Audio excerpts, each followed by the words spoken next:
Welcome to my channel journey with Sudheer. ఈరోజు మనం మాట్లాడుకోబోయే topic, మనిషి విలువను మనం ఎలా అంచనా వేస్తాం. ఎక్కువగా మాట్లాడేవాడా, ఎక్కువగా పబ్లిసిటీ చేసేవాడా, లేదా నిశ్శబ్దంగా తన పని తాను చేసుకుంటూ వెళ్ళేవాడా? ఒక 2-3 ఉదాహరణలతో వివరిద్దాం. నాణ్యాలు అంటే మన కాయిన్స్ తీసుకోండి. అవి జేబులో ఉంటే చిన్నగా కదిలిన శబ్దం చేస్తాయి, క్లింగ్ క్లింగ్ అనే వాయిస్ వస్తుంది. కానీ వాటి విలువ ఎంత? చాలా తక్కువ కదా. ఇప్పుడు కరెన్సీ నోట్ చూడండి, అది జేబులో ఉన్న శబ్దం చేయదు, ఎక్కువ విలువ కలిగి ఉంటుంది, కానీ నిశ్శబ్దంగా ఉంటుంది. దాని విలువ మాత్రం ఎక్కువగా ఉంటుంది. ఇక్కడ నేర్చుకోవాల్సిన విషయం ఏంటంటే, ఎక్కువ శబ్దం చేసే ప్రతి ఒక్కరు విలువైన వాళ్ళు కాదు. నిశ్శబ్దంగా ఉండే వాళ్ళు బలహీనులు కూడా కాదు. మన సమాజంలో కొంతమంది ఉంటారు, ఎప్పుడు మాట్లాడుతూ ఉంటారు, తమ గొప్పలు చెప్పుకుంటూ ఉంటారు, పబ్లిసిటీ కోసం హడావుడి చేస్తూ ఉంటారు. కానీ వాళ్ళ ప్రభావం ఎంతవరకు? చాలా తక్కువ. మరికొందరు ఉంటారు, ఎక్కువగా మాట్లాడరు. వారు తమ పనితో మాట్లాడిస్తారు, అవసరం వచ్చినప్పుడు మాత్రమే స్పందిస్తారు.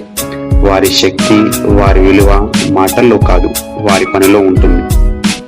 అందుకే గుర్తుంచుకోవాలి, విలువ శబ్దంలో కాదు, స్థాయిలో ఉంటుంది. శక్తి అరుపులో కాదు, నిశ్శబ్దంలో ఉంటుంది. ఇంకొక ఉదాహరణ చూద్దాం. ఖాళీ డబ్బా మరియు నిండిన డబ్బా, అది ఏదైనా కావచ్చు. మనము ఖాళీ డబ్బా ఊపినప్పుడు సప్పుడు బాగా వస్తుంది, కానీ నిండిన డబ్బా ఊపినప్పుడు అది శబ్దం రాదు.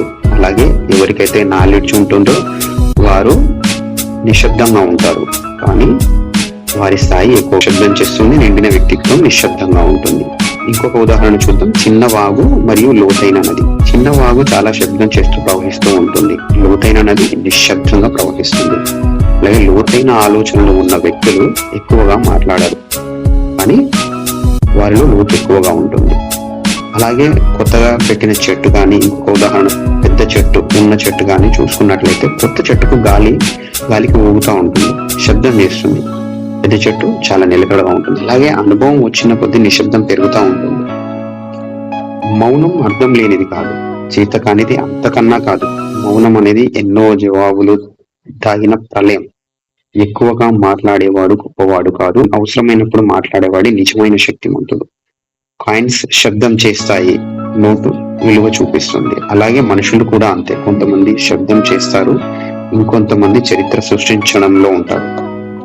ఈరోజు మనం వ్యక్తుల విలువ గురించి తెలుసుకున్నాము. Thank you for watching this channel. మీకు కనుక ఈ కంటెంట్ నచ్చినట్లయితే లైక్ చేయండి, షేర్ చేయండి.